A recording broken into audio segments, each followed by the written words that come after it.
Ozlem Martı Akgun, Gülhane Medical Academy, Pediatric Dentistry Department.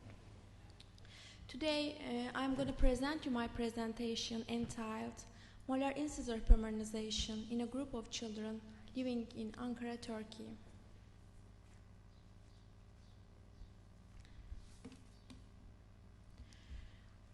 I work in the study with Ceren Yıldırım, Aybarsan Yılmaz and Turker Turker. They are all from Gülhane Medical Academy, Ankara, Turkey. Firstly, I want to mention about my university. Gülhane Medical Academy was founded in 1898. It has two schools. One of them is medical school and the other one is Central of Dental Sciences. Our university is in Ankara, which is one of the beautiful cities of Turkey. Here is some historical places of Ankara. One of these is Atakule, the right side of the slide. You can see all of the view of Ankara at the top of it. And Anıtkabir on the right side of the slide. It's very important for Turkish children, Turkish people, because the founder of Turkey, Mustafa Kemal Atatürk, lying there, and Kocatepe Mescue, one of the famous mescue of the Turkey. And when we come to our presentation, molar incisor hypomineralization is a common developmental condition resulting in animal defects in first permanent molars and permanent incisors. The term molar incisor hypomineralization was introduced in 2001 to describe the clinical appearance of animal hypomineralization of systemic origin affecting one or more permanent first molars that are associated frequently with affected incisors.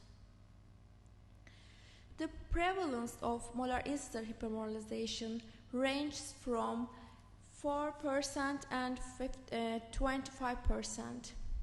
And some of the studies about the prevalence of molar incisor hypomineralization, Wareham et al. Reported in 2001 that 10% of 4,097 Down children had cheese molars, and 79% of affected children had two or more affected permanent first molars. Dietrich et al. Reported in 2003 6% of 2,408 German children had molar incisor hypomineralization. Affected children average 4.8 permanent teeth, of which 2.2 were permanent first molars. Yeringdakis et al. Reported in 2004 and 6% of 2,640 Greek children had molar incisor hypomineralization. Kösem et al. Reported in 2004 14% of 2,339 Slovenian adolescents had at least one permanent first molars with demarked opacity.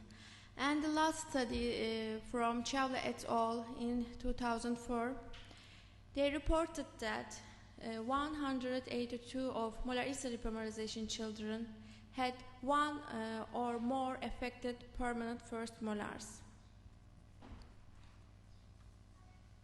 The diagnostic criteria and clinical appearance of the defects, permanent first molars and incisor have to be affected, demarked opacities, animal disintegration, atypical restorations, tooth sensitivity, extracted teeth, and according to severity of defects. To diagnose molar incisor hypomineralization, at least one permanent first molars has to be affected. The affected teeth show clearly demarked opacities at the occlusal and buccal part of the crown. The defects vary in color and size.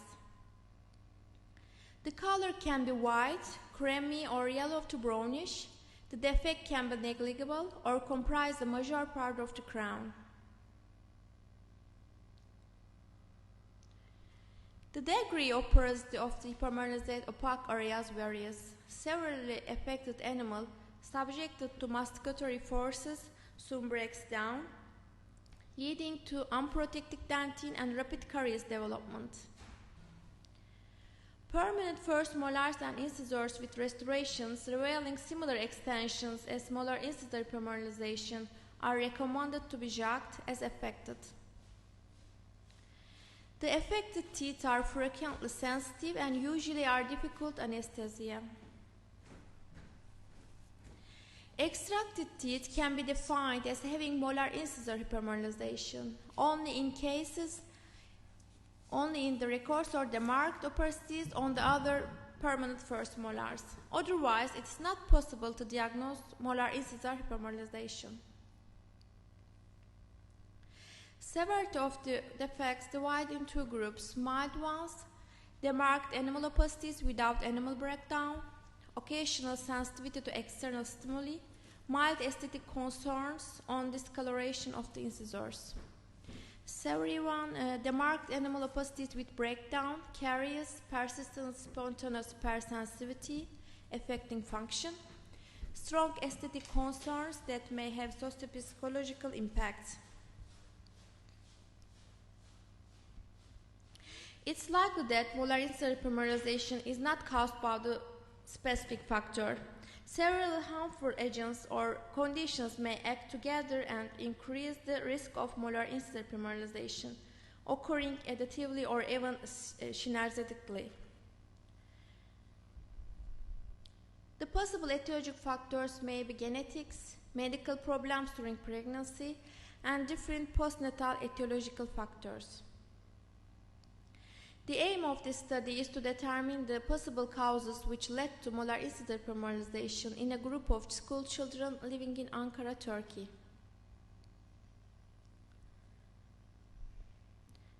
For this purpose, the study group consisted of 30 children who were affected from molar incisor hypomineralization.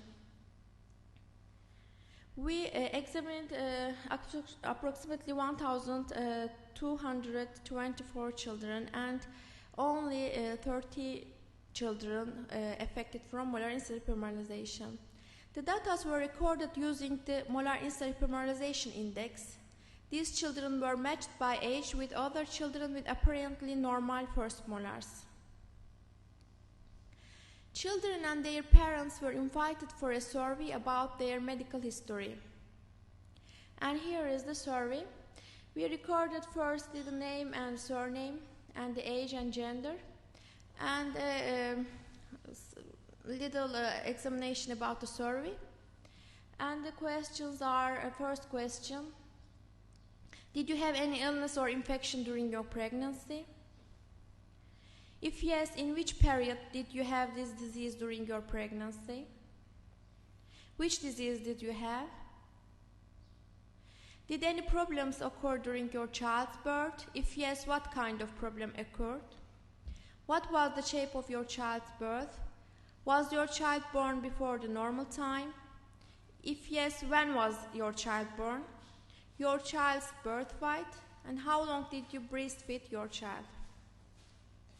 And other questions: did you give to your child fluor, calcium, or vitamin tablets as syrup or drop up to 4 years?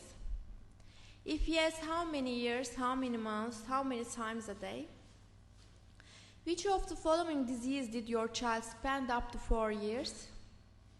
Severe diarrhea, middle ear infection, asthma, pneumonia, lower respiratory tract infections such as bronchitis, bronchiolitis, or laryngitis, throat infections such as pharyngitis, tonsillitis, chronic kidney disease, and urinary tract infection, and allergy. The modifier index of molar incisor hypomineralization that we used: 0 animal defect free, 1 white creamy demarked opacities, 2 yellow brown demarked opacities, 3A, little damage due to abrasion or caries. 3B, moderate damage due to abrasion or caries. 3C, severe damage due to abrasion or caries. 4A, restorative with amalgam restorations. 4K, restorative with composite restorations. 4C, restorated with glass ionomer restorations. 4P, restorated with stainless steel crown. 5, tooth loss due to molar incisor hypomineralization. 6, partially erupted molars and incisors. The data were evaluated using SPSS 15.0 software. The significance level was set at 0.05. A statistically significant difference was determined between the groups in response to the question related to the disease while pregnant. Also, the ratio of suffering from tonsillitis were higher in the study group than the control group. And some of the studies associated with our study, Souza et al. Reported that a link between molar incisor hypomineralization and health problems during pregnancy as well as environmental factors. Dingiakis et al. Reported that children with molar incisor hypomineralization present with more medical problems than controls during their prenatal, perinatal, and postnatal period. Muratbegovic et al. Reported that the examiners with molar incisor hypomineralization suffered more often from various diseases, particularly from tonsillitis and illnesses accompanied with high fever. With the exception of tonsillectomy, variables did not appear to be related to molar incisor hypomineralization. In our study, we found that the ratio of children was suffered by tonsillitis were higher than the control group. According to our results, we believe that postnatal etiologic factors may be more effective than any other factor in the etiology of molar incisor hypomineralization. Thank you for listening to me.